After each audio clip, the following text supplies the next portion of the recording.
Per la seconda batteria, Leonardo Zanotto in corsia 1, Marco Pizzoli in 2, Davide Bertozzi in 3, Michele Orru in 4, Alessio Fiorani in 5, Cristian Bassotto in 6, Tyler Severo Herring in 7.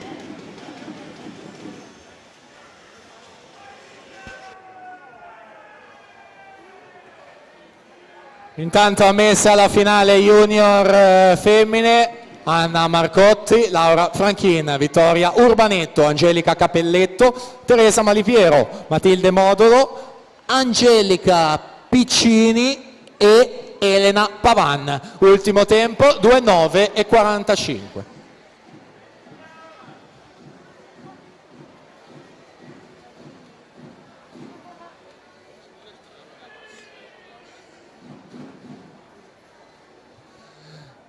Intanto sono 4, come ricordato, le batterie complessive, quindi dalla prossima avremo le teste di serie, però da segnalare la presenza in questa prima di Simone Gazzotti, che occupa la quinta corsia per l'Insport, lui che ha vinto 4 medaglie nella stagione scorsa sommando criteria e categoria nelle gare dei 50 stile libero, 100 stile libero e 100 dorso.